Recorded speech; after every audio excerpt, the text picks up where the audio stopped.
Okay, so I am here with Professor Joshua Rasmussen. Josh, thanks for being here. Thank you.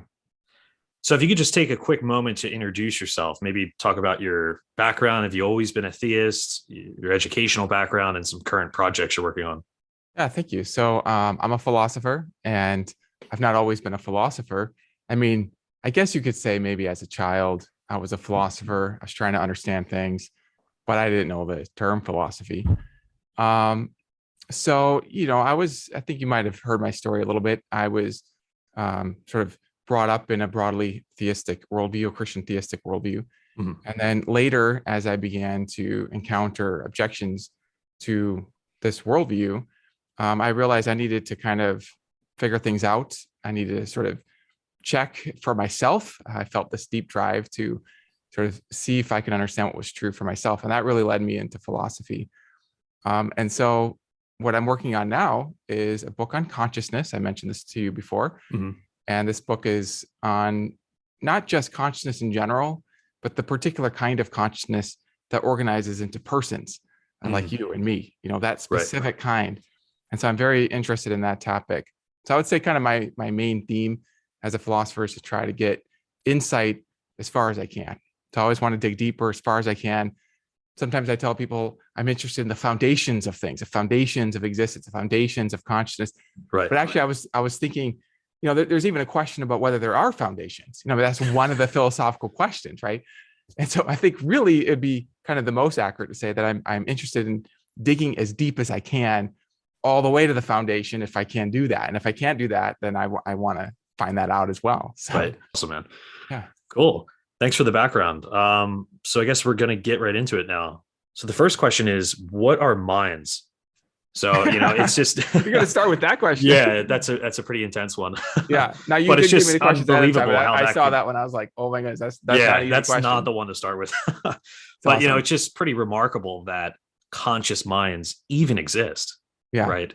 Yeah. Um, if this universe is really just purposeless particles floating around, I mean, how could such a thing even come about? Yeah. Yeah. I mean, no matter what your view of the world, it is Right. sort of remarkable that there's any kind of consciousness. Hmm. And I like how you point to consciousness, because one way you could define a mind is that realm in which consciousness occurs. Hmm. Or some people define it as a faculty for thinking and feeling. um, I kind of like to leave it open. I mean, one of my investigations in my book is what is a mind, like what is taking place in your thinking and in your feeling. But yeah, I mean, it's completely remarkable just that any consciousness exists. I mean, I don't know. I was actually talking with my wife Rachel about this just the other day. We were both just talking about this world that we find ourselves in, and I got myself into this state. I was like, Rachel, if I didn't know better, I would just think it's completely preposterous that there are any thinking, feeling beings. I mean, Right. how could reality include that? I mean, that's just too striking. Yeah. And then she actually told me that when she was a child, she remember having that exact thought herself. She was just thinking about herself and then just thinking, how is it that I'm real? How Hmm. can there be something like me? And I think that's one of the most profound questions anybody can ask. And I think thinking about that question can actually lead to great insight into the kind of world that we do live in. Yeah, absolutely. I mean, there was a time in the universe where there were no thoughts, feelings, sensations, desires, and then this just ushers into being. So, at least contingent minds. There Yeah, were yeah. I mean, if no you just contingent minds. imagine, yeah, if you just imagine particles in space, a Mhm. particle here. I actually brought some props here to kind of Oh, illustrate cool. this. Yeah, You've got like these nice. little particles, and they have some kind of shape or geometry. Doesn't matter what.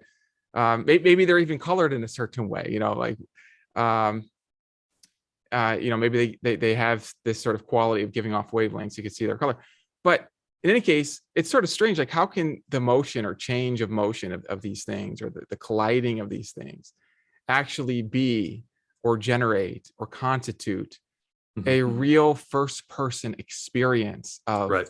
I'm alive? Who am I? Where did I come from? Yeah. And there's something so puzzling about that. I actually think that it gets more puzzling the clearer you are Hmm. about consciousness and the nature of geometric objects. It's not that it becomes less puzzling. The It becomes puzzle, the mystery clearer. of conscious actually Yeah. becomes more clearly puzzling. Right. Even that More than we see that. demonstration you just did right there. Yeah. You can think about this in the abstract, just, Yes. pondering it. But when you actually showed that, even to Yeah. me, that Yeah. made me think a little bit differently. Yeah. It makes it all the more striking. Like, so Right. what is going on there? Is it the color blue? Is that what makes the feeling? Well, if it's not blue, maybe it's green. Green is the color. Yeah. And you might think, and I think it does take some work to see this, but I think this is actually a very profound thought once you see this, that the difference in color between blue and green just cannot be a relevant difference between thinking and not thinking, feeling Right. and not thinking. That's a I, great I don't point. I don't claim this is just immediate that anybody can just know this. I think, but I do think if you focus on blue and green and you consider, are those relevantly different, you can just see that's not going to make the difference. And then you can expand your thinking that way. You can think, well, would any color make a difference? Would any shape make a difference? Mm.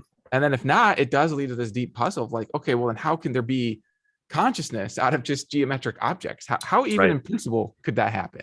Yeah. And those objects too, they're like causally inept. They don't, I think I heard William Lane Craig say causally effete. Yeah. You Yeah. know, They I don't mean, have how their could, own causal powers. right? They don't have causal powers, and they, you know, presumably don't have a mind either to even give Yeah. rise to other minds. I put it this way. I mean, if they do have causal powers, Yeah. it's not just in virtue of their shape and color.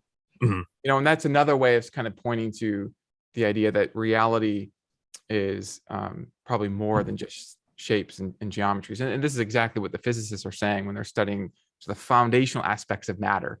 They're seeking an explanation of the foundational aspects of matter in Mhm. terms of things that transcend spatial structure entirely. Right. And this sort of points in the direction of what we're going to be talking about, but the direction of sort of what kind of a reality would have the resources to produce a mind, a Exactly. mentality. Yeah. I mean, what is it ultimately grounded in? Right. Exactly. Yeah. Um, yeah, that was a great explanation. So, question 2: are the mind and brain separate? These are heavy Great. questions right off So, the so, bat. so, yeah, these are great questions, and Yeah. I always like to clarify. So what do we even mean by separate? True. So one way we Yeah. might think of separate is it's like spatially separate. So you have this picture of like this green thing is like separated out from this blue thing, and they're separate. But another way of thinking of separate is not that they're spatially separate, but just that they're different. And to illustrate this, actually, I'm glad that I have this because this will illustrate this. You could focus on the color of this thing, and then you can focus on the shape of this thing. This is one of my kids' toys. So I don't know exactly what this is, actually. I was like, kids, I need some props. So they bought me this. And my kids, I have to say, this is true. They'll kind of tease me. They'll say, does this remind you, Dad, of consciousness? They'll like point to something because they know I'm working on this topic. Yeah. And they did that with these. They're like, Dad, does this remind you of consciousness? I was like, yeah, it reminds me that you can't build consciousness out You of can't build it. Yeah. Yeah. it seems like, right? It can't, you need something else. So, but to illustrate separate in terms of non-identical or distinct is that the color green here is not the same as the shape here. Even though they're not separated spatially, they're still not the same thing as, and they're also intimately connected in the sense that the green here, the green of this object could be affected by the shape. And, so there's a way of changing the structure of this that will then change the way light reflects off of it and will at least change our experience of the color of this. And so what I'm pointing to is that you could have things that are not the same, but they are intimately connected, and they're even causally connected. They're deeply embedded in each other Right. in a sense. Another example I like to give just to illustrate this a little further is the difference between the front side of a coin that's heads and then the back side of that same coin that's tails. Are they separate? Is heads separate from tails? Mm. Well, they're not really spatially. I mean, I guess maybe they're a little bit spatially separate, but they're They're still intimately together. connected. Right. Yeah, they're Yeah. very connected. If I take the heads and I spin it, the tails will spin too. If I take the tails and I stop the spin, the heads will stop too. Yeah. That's great. And this I like that. shows the intimacy there of those two things, but that doesn't mean the heads is the tails. Right. And in fact, you can even verify by looking at the heads that what you're seeing is not the tails. And so this is a way of actually verifying the difference. And so what I want to say to answer your question, now that I've clarified the question, is I think it's actually possible to see that the first person aspects of consciousness, the aspects you sense within, so focusing on a feeling or a thought, focusing on its aspects, you can see that those aren't the same thing as merely third person states of a brain in terms of the vocabulary of physics or the vocabulary of chemistry. So when you look at a brain, for example, you might see a certain geometry, you might see a certain pattern, you might even be able to analyze this in terms of a function of changes in geometry, changes in its structure, inputs to outputs. But in seeing these third person material states, you're not thereby seeing the first person experiential states. Just like when you see the heads of a coin, you're not thereby seeing the tails of that same coin. And so yeah, this is something I labor to argue for. And in a way, in my argument for this, that the mind is more than just third person material states. In arguing for this, in a way, I'm kind of clearing away common objections and Right. pointing to powers you have to see this, I think, directly. The objections are to you having these powers to see directly. And so in a way, I'm kind of doing two things. I'm pointing to the powers you have to see consciousness, to see distinction, and then I'm clearing away objections to really believing what you're seeing. Right. Is probably the way to put it. Yeah. Yeah. No, I like that coin example a lot. That, again, it helps you see it more clearly. It helps you see it, and it helps, I think, to remove a certain obvious objection that, well, we can change the brain and that changes consciousness. Consciousness affects the brain, so therefore they're not separate. And it's like, okay, well, if what you mean by separate there is just non-identity, then it doesn't follow merely from the fact that these are correlated that they're not identical, right? I mean, I was actually thinking about this again in terms of just wiggling my ears. If I wiggle my right ear, my left ear wiggles too. Now, somebody watching this probably has the power to wiggle the right ear without wiggling the left ear. Yeah, I don't think I can. I don't seem to have that ability. But I'm not tempted to think that the left ear, just is the right ear in this case, because I have an independent way of seeing the distinction. And so, and I make the argument that I think you do have an independent way of seeing that first person aspects of consciousness aren't the same as purely third person material states of the brain. Okay, great. That was great. So question 3, well, it's not really a question, but can you talk about, this is like a quiz, it's like, it's a quiz. That's great. So talk about how emergence is merely a label. It doesn't really attempt to solve a problem, and it doesn't give an explanation. You talk about in how reason can lead to God.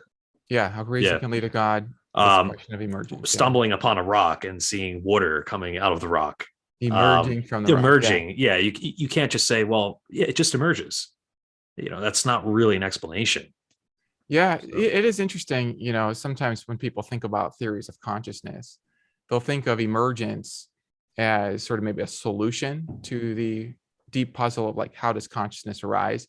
We sort of talked about the puzzle at the beginning, like how do you get from just geometric states of matter, thinking and feeling, how is that possible, even in principle? And one kind of response to that question is to say, well, maybe consciousness somehow emerges out of underlying materials. And so, I illustrate this in terms of just by sort of parallel thinking, just to illustrate the concept. What if you see some water emerging out of a rock? Like maybe you're like in the desert and you're walking along, you see a rock and you see on top of the rock, there's some like water emerging out of the rock, right? And that would be sort of a strange sight. And in some ways you could say, okay, look, I do see that water emerges from the rock, but that doesn't yet answer that deep question of like, well, how is that possible, right? Yeah. So you might witness water coming from a rock, and that convinces you that it is possible somehow, but it doesn't answer that deep question of like, how is that possible? And so, in fact, I would make the argument that rocks just aren't the right kind of thing to be able to produce water all on their own. And so if I see water emerging from a rock, I'm going to think there's a deeper explanation, maybe deep in the rock, there's a well of water coming from another source. And I would make the exact same argument with respect to consciousness emerging from a material brain systems. That's right. Material systems. Yeah. Yes. I labor to make this argument, to draw it out in a lot of detail and from many different angles, that material systems, purely geometric, functional systems of a brain, those are not the right kind of materials to produce consciousness all on their own. So if consciousness emerges out of a brain, I'm going to expect that the source of that consciousness is deeper in. It's not just the brain itself. Just like if somehow consciousness emerged out of this structure, Yeah. okay, I'm not going to think it's just in terms of its shape and color. In fact, Right. if I could just illustrate this a little more, you might think that this actually is causing consciousness right now. I mean, think about it. You and I are having experiences of the shape and color. Mhm. And when I move this, it changes our experience in our visual field. So merely changing the third person material states is affecting our own consciousness. That's true. So in that sense, there is a relationship between these things and consciousness. But in this example, the consciousness that you and I have exists already. And then these things, together with our prior existing states of consciousness, are working together in a sense to affect our consciousness. In other words, it's not these things all on their own, apart from consciousness, that's producing consciousness. Right. It's these things together with the prior existence of conscious beings interacting with those things that allow those things to affect consciousness. Hmm. I think of it sort of like if you drop a pebble in a pond, it'll cause the pond to ripple. The ripples. Yeah. Yeah. But those ripples, it's not that the rock all on its own causes the ripples. It's the rock Mhm. interacting with the pond. And here the pond is kind of a metaphor for prior consciousness. It's like and the pebble is a metaphor for some sort of physical structure.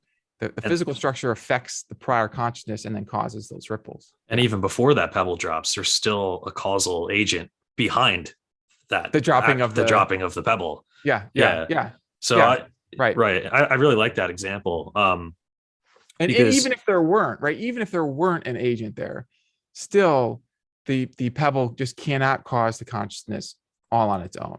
right. And that's the idea. Yeah, Yeah. yeah. Yeah, because just to say that it emerges, again, it's not an explanation. It's It's a you're just label. it's a Yeah. label. It's a label. Yeah, you're just evading the deeper um, source or state of affairs.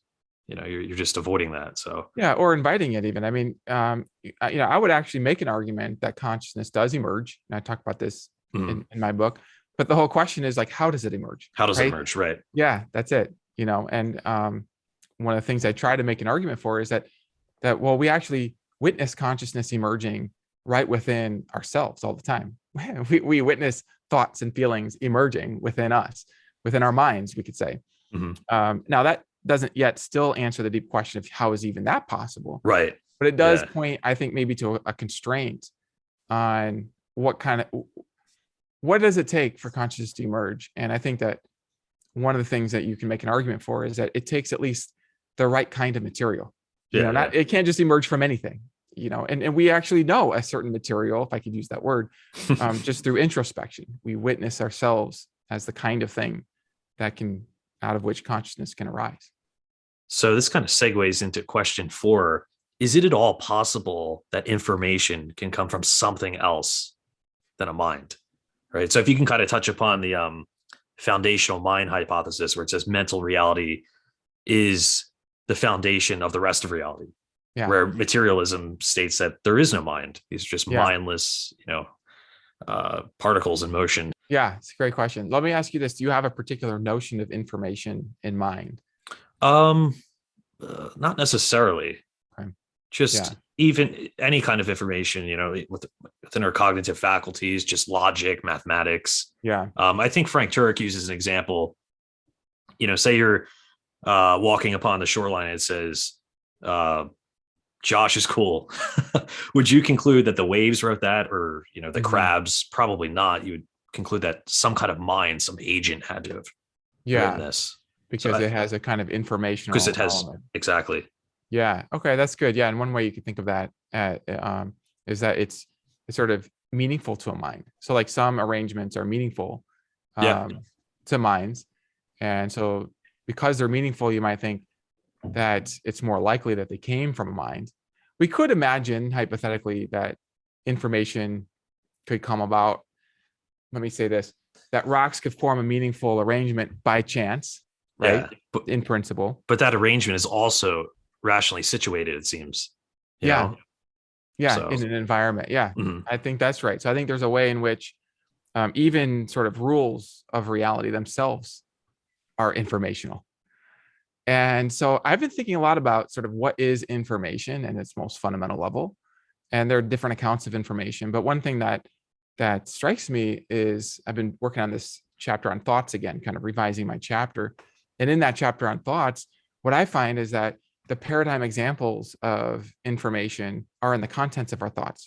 So if I think that 2 + 2 = 4, and you think that 2 + 2 = 4, that 2 + 2 = 4, that thing that we're both thinking about, that's like the content of our thoughts, like a shared content. And well, what is that? That's you might think of as a bit of information.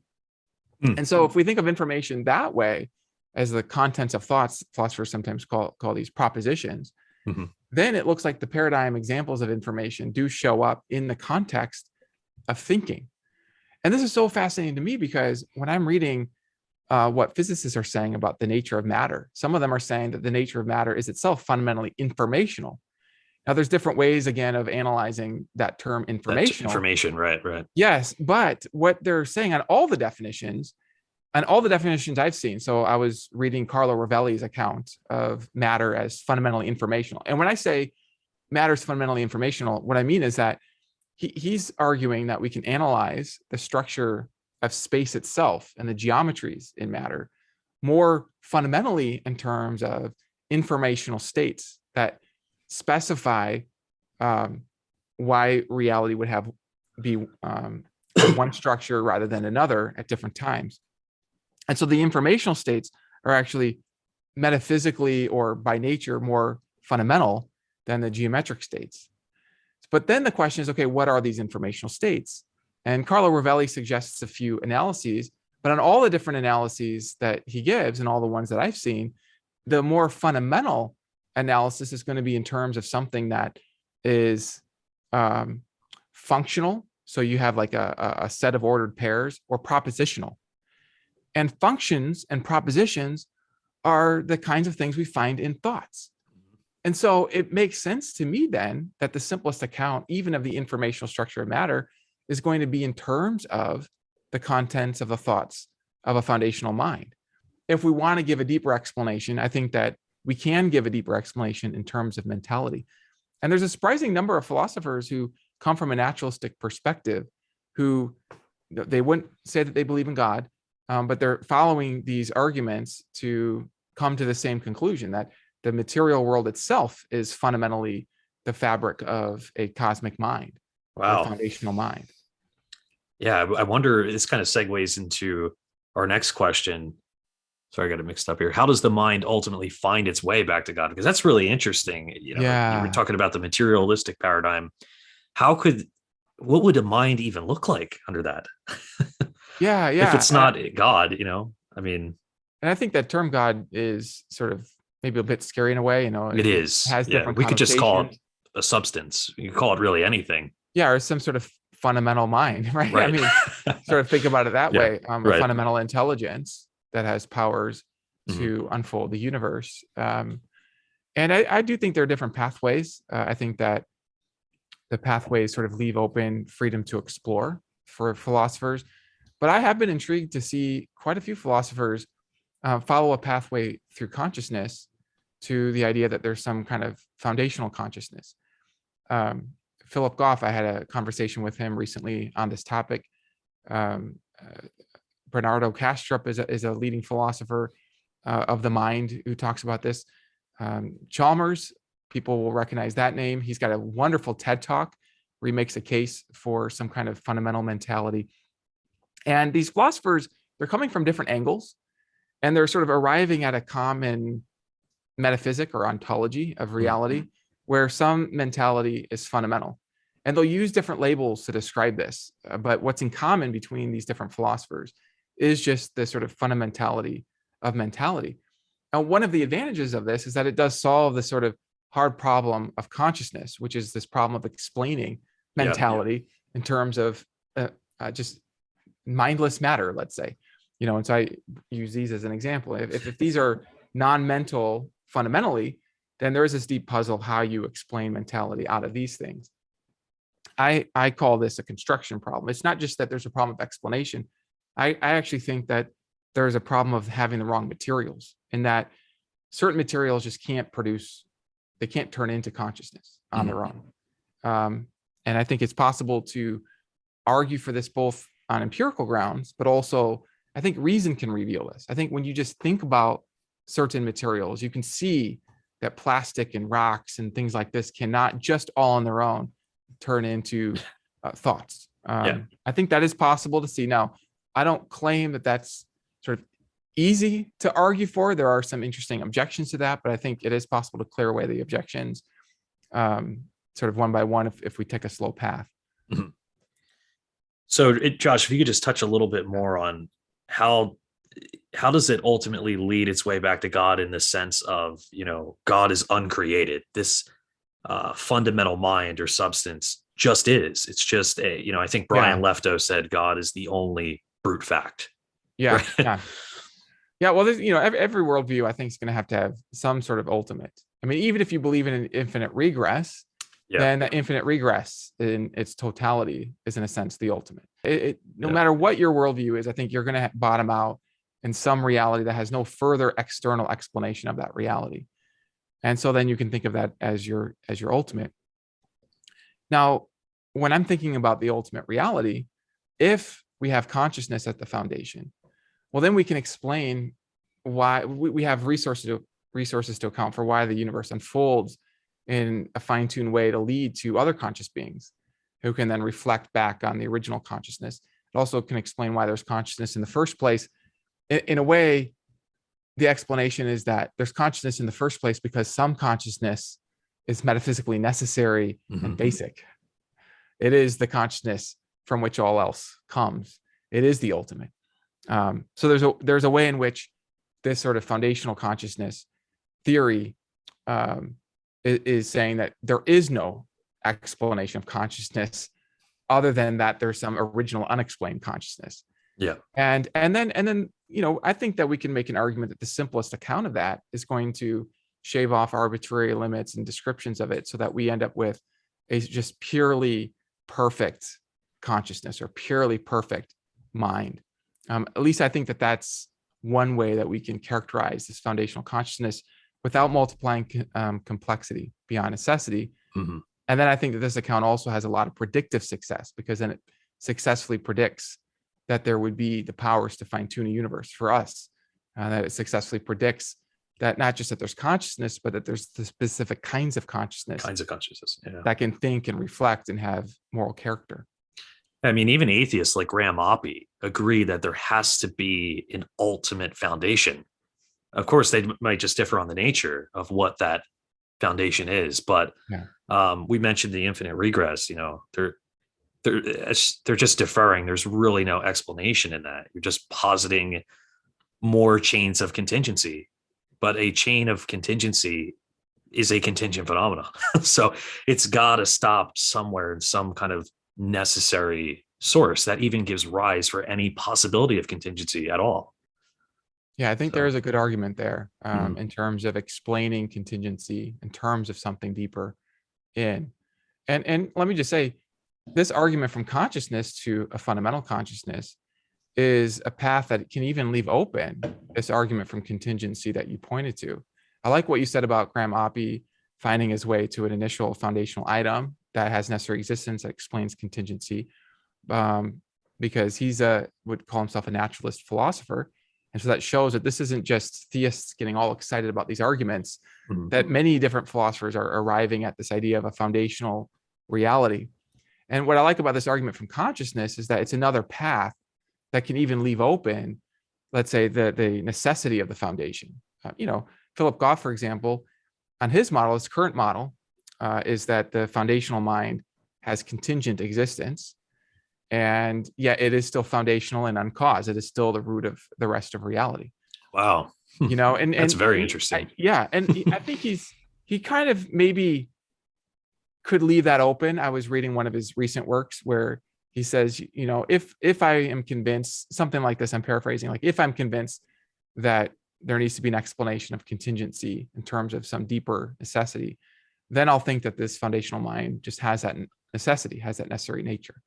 But either way, there's going to be a root of reality that's uncaused and that has a consciousness or an intelligence to explain the rest of reality.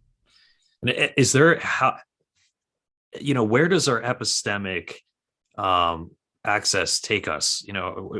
How much can we know about that necessary foundation that is simply uncaused? I mean, it seems like all we can say is that it's just uncaused.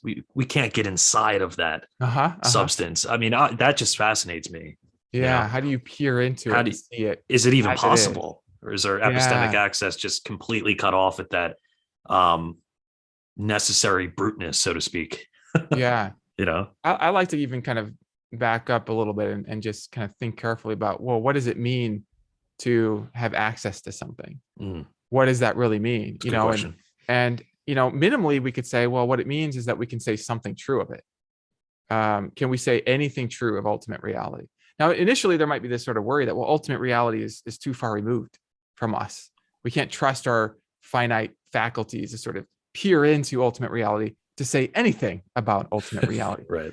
But there, what I want to say is that if you say that we can't say anything about ultimate reality, you've actually said something about ultimate reality.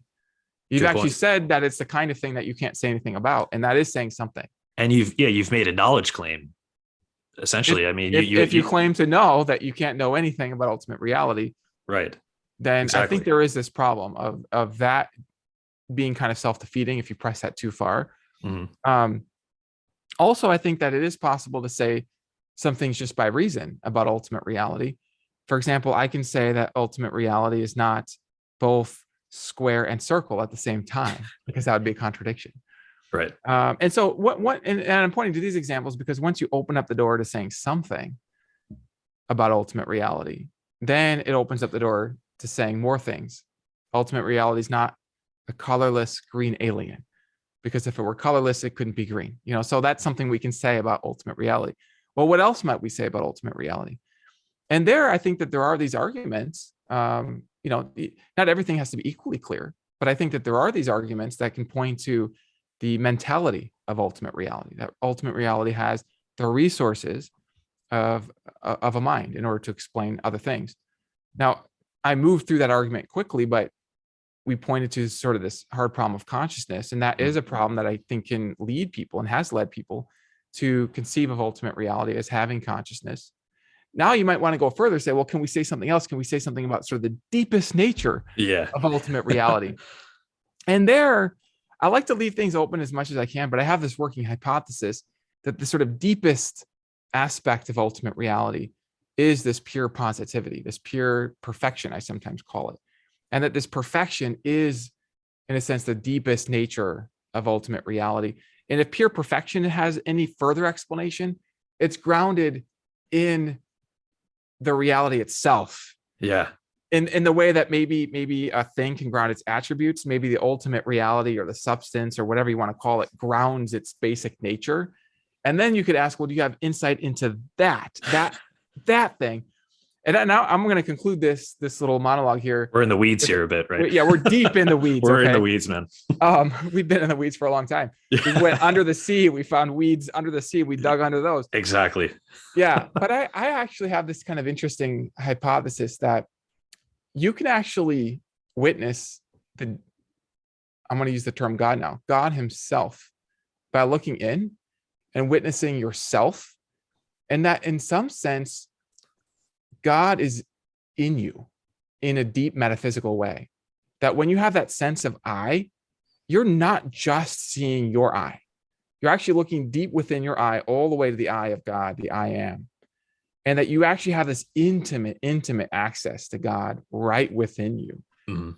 And if that's right, then it kind of changes the game in a way, because God's not way out there beyond the universe. He's actually much closer to you than you may have realized. Yeah.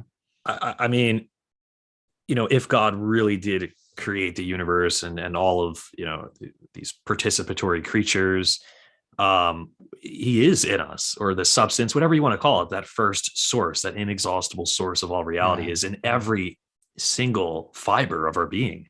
Mm-hmm. So that was a really great point. I like that. Yeah, because then that would open up the idea to your being able to access the inner nature of God by accessing your own inner nature and seeing deep inside yourself and seeing God within you. Mm-hmm. And now I just want to clarify, that doesn't mean that you're seeing God as God. It's like a baby who is held by his mother. The baby experiences his mother, but the baby doesn't necessarily conceptualize his mother as his mother. And so the same way, I think we can be familiar with God and even with our own consciousness and our own selves. But that doesn't mean that we necessarily recognize those things as True. those things. Mhm. Yeah.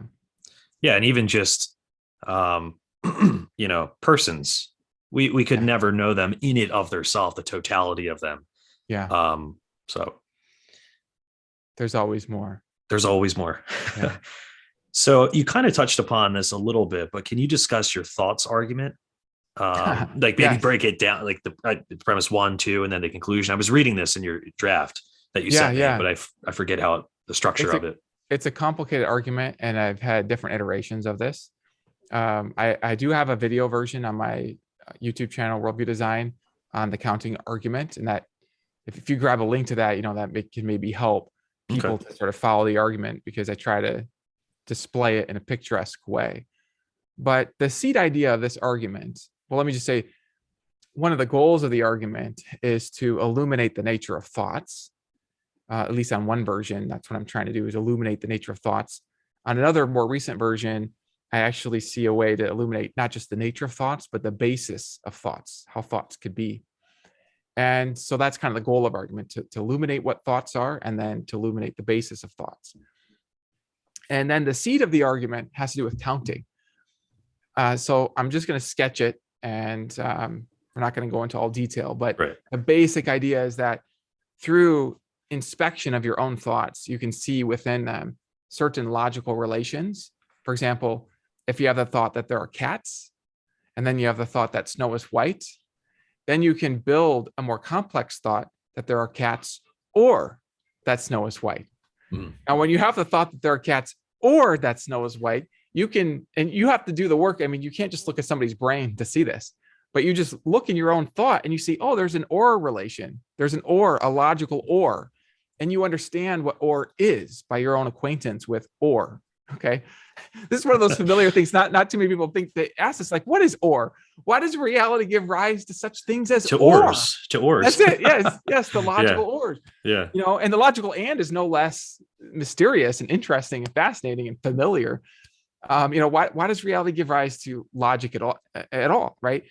So you witness these logical relations in your thoughts, and I make the argument that by grasping these relations, you can actually see that in principle, there are more definable, logically complex thoughts built out of or and than there are definable, geometrically complex material states. Now, it's a bit of a complex argument. I make the argument that in both cases, there's sort of an infinite number of states. So when it comes to material states, you can recombine material states using spatial relations. And then with thoughts, you can recombine them using logical relations. But I make this argument following Cantor, this sort of mathematician who helped us to understand infinity, that some infinities are larger than others. And I make a case that the infinity of the complexity of thoughts, the types of thoughts that can be made, is a higher infinity than the infinity of the complexity of material states. And then if that's right, then it will follow that our analysis of thoughts doesn't reduce to an analysis of material states, because there are more types of possible thoughts than types of material states. And then this is going to then lead to some interesting conclusions about the kinds of the nature of the thoughts in our own minds. That basically the nature of the thoughts in our own minds are not analyzed purely in terms of the material.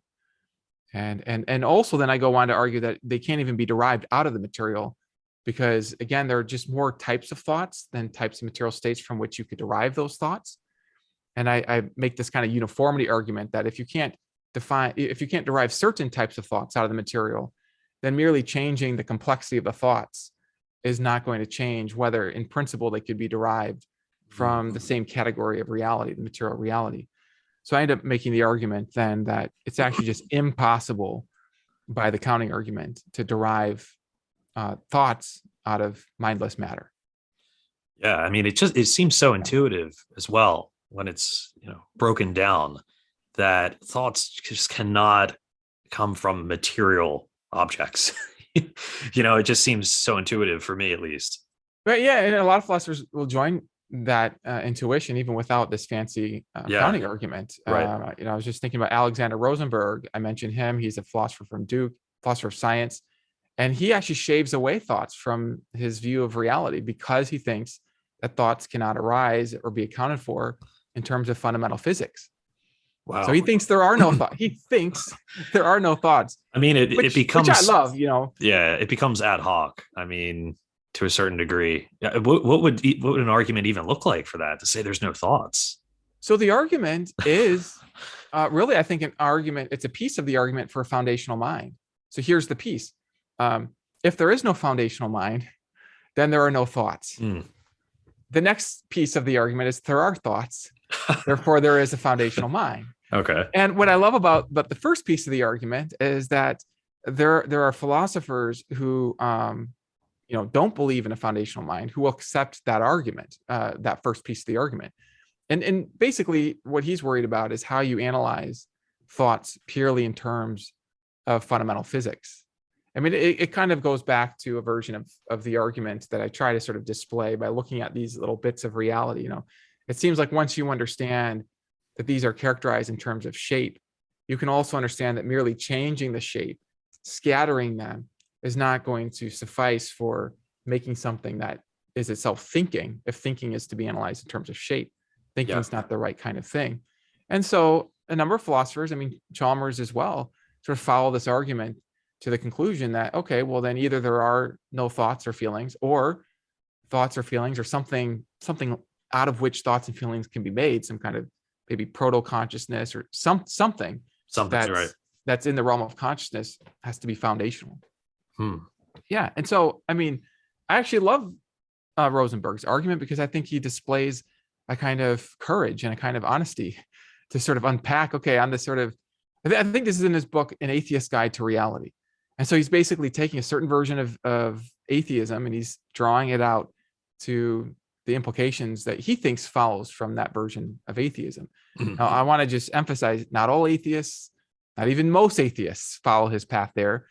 Most people would say, no, there certainly are thoughts. But then that just Yeah. leads to the question, well, how can there be thoughts, right? How That's can the there be puzzle. thoughts? Yeah. So, Yeah. I mean, yeah, he's definitely courageous for doing that. But do you think Yeah. the argument itself, the content, is convincing, or you don't? So the deepest part of the argument against thoughts that I find problematic is that it's turning off the light of introspection.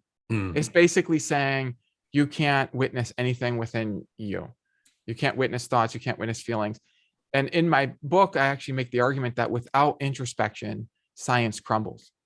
Science itself crumbles because there are two things you need for science, minimally. You need logic.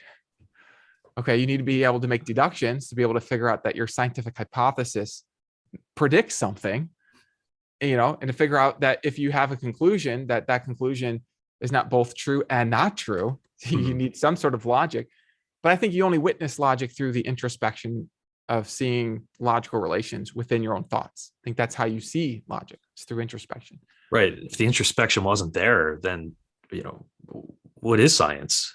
You couldn't do. I don't think you could do. How could you even do it? Right. And I then don't think you could even know that there are scientists. And this leads to the second problem, is that science requires observations and communicating observations. But in order for me to communicate that I'm observing something, I have to be aware that I'm observing it. Well, it's not through my eyes that I know that I'm seeing. It's through introspection that I'm aware that I'm seeing with my eyes. It's through introspection, I believe, that you witness yourself witnessing things. And so I think introspection is required for us to even communicate our observations and then to logically analyze them. And so I'm not claiming that introspection is never misleading, that it's infallible or anything like that, but just that we do rely on it, and we need to rely on it even to do science. Yeah. I mean, that seems like the basic starting point on top of all the other cascade of, philosophical presuppositions to even begin to do science. Yeah, I think that's right. Yeah. And it's not even like you have to just assume it. I think you can see it. It's like one of the Oh yeah, clearest certainly things you can introspection. see. Yeah, that's what I mean. That's Yes, that basic fundamental exactly. level. I mean, just thinking, am I really? Is this really me right now? It just seems a Exactly. little Yeah. odd. Am I really thinking? Am I Am I really really feeling? thinking something? Yeah. Am I really disagreeing with you? I mean, that's where you can kind of start having fun with the eliminativists who eliminate Limit consciousness. It's like, Eliminativism. well, Yeah. are are you actually thinking that I'm wrong in thinking that there's consciousness? And it's like, well, the limitativists have to sort of tell a story then about how what they're doing isn't thinking. But it's hard to do that, right? Yeah. Certainly. Right. I mean, what do you even mean by story at this point, right? Because even the concept of a story comes from the concept of stringing together propositions that are in thoughts. Right. That are So it's following hard a to. logical sequence. Yes, yes. Um. Okay. Let's see here. So, question A: can you discuss the identity problem? Okay, yeah. So in the second part of the book, I discuss a sequence of problems for constructing consciousness. And these aren't just problems for the materialist. These are problems for everybody. I'm trying to figure out how could there be any consciousness, even if God exists, how could God have consciousness? So that's kind of the deep thing that I'm trying to understand there. And the identity problem, now I think the identity problem does target more specifically certain materialist conceptions, but it's basically the problem of accounting for how you maintain being you across time and also at a time. So there's a diachronic problem across time, a synchronic problem of how you account for being you at a given time. And one way, just kind of briefly to point to the problem, is that if you lose some of your atoms, okay, and the new atoms come in, it seems like you haven't been annihilated. A little bit of ethical evidence for this is if you steal your neighbor's cat. I know you wouldn't do this, but you just I steal love your neighbor's cats. cat. I might. I don't know. You do it just to have more cats. And your neighbor's upset at you, and they're like, "You stole the cat." And the neighbor even took a picture of you stealing the cat. And you're like, "That wasn't me. That was just another material object with a lot of the same atoms that I had." Right? You wouldn't say that because intuitively it seems like, and I wouldn't even just say intuitively, I think you actually witness yourself from the first person continuing to be from moment to moment, even while atoms can be swapped out of you. And that in principle, you and I could exchange all our atoms. Slowly over time, each of your atoms could go into me, and then my body, and each of my atoms could go into your body. And yet you would still be you, even if I have what were your atoms. You just now have new atoms. And so the identity problem is the problem about accounting for your identity. What makes you you? Mm-hmm. And how And it can so there's, persist over time. yes, how Yeah. can you be you over time? The Mm-hmm. same being, the same self, if I can use that language, over time. How is that even possible? And Yeah. so That's in the book, fascinating. I point to kind of three classic solutions. Either it's because you have the same body, or you have enough of the same psychology, or you're the same soul. And I actually make an argument against all three of those, that, well, it seems like the same body solution leads to this problem of us replacing our parts, and it kind of relocates the question to what makes the body the same. If it can lose all of its parts, it can change its shape. I can change my body. I can grow. I mean, I started like very, very small. Like, how am I the same body? I can Yeah. swap my parts, and then the psychology view kind of has the same problem in that I can actually change my psychology. There's a sense in which you might say I'm a different person. I have a different psychology, but there's still an underlying me. Still an identity There's still an intact. identity. Yeah. Yeah. Right. And then the soul view, I think, is actually it's like the emergence. It's just a label for the very puzzle. It's like, okay, I'm the same person by having the same soul, but what makes that soul the same soul? Mm-hmm. That You could just just keep is the asking. question. Yeah. You have to get, And so yeah. at some level, I think the answer is that there's something about you that is able to maintain identity across time, and it's not in virtue of something else. It's Okay. just, it's basic. There's just this basic thing about you. But I mean, you can't say that in any just materialist view, because in any materialist view, you're going to have this problem of like, okay, well, I can swap all my parts. And so if I go where my matter goes, then I'm not me over here when my matter goes somewhere else. So I think you can actually use identity problem as a way of probing and pressing against certain materialist conceptions of persons. At least it is a puzzle there. Great, man. That was a great explanation. Um, okay, question 9. Can you discuss our power to choose? Yeah. So look at yourself choosing, right? And do you have that power? Do you have that power? And I try to use this tool of introspection to look within and just make observations. This is kind of my strategy in all of my research, is just collect some observations with my tools and then try to analyze them. So when I observe myself choosing, I also observe that there's some aspects of a choice, at least of the concept of a choice, if I want to be very modest about it. But I do think I can actually witness myself making choices.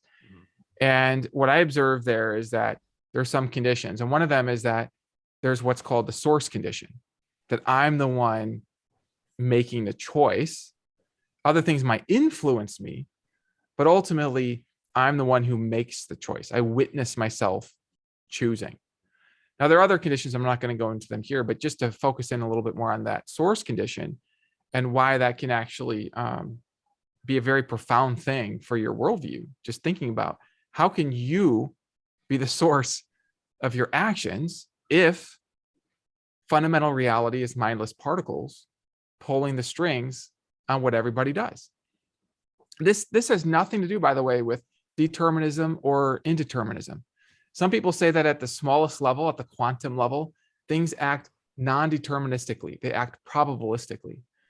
Okay, let's go ahead and let's just grant that.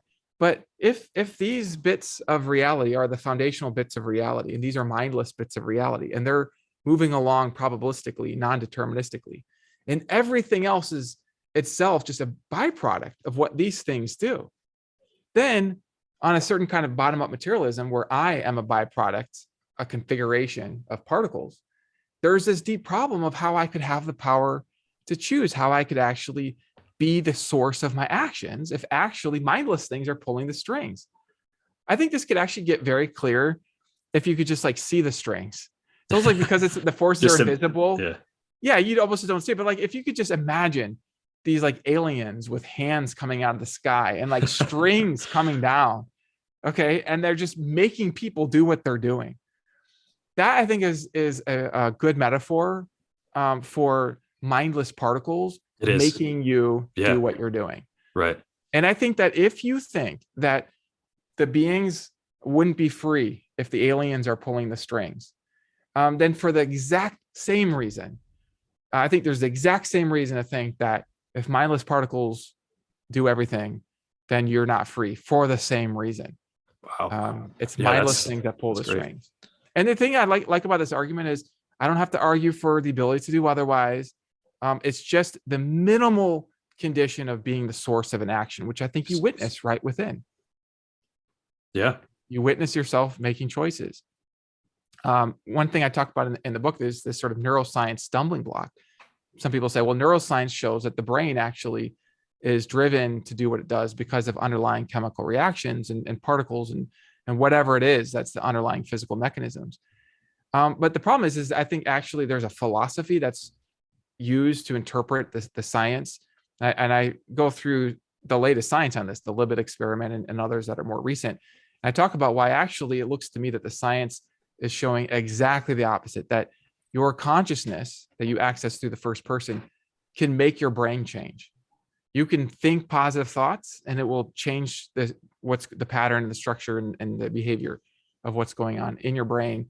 And this is actually measurable. Scientists are actually quantifying the impact of consciousness on the brain. So I don't think neuroscience undermines our power to choose.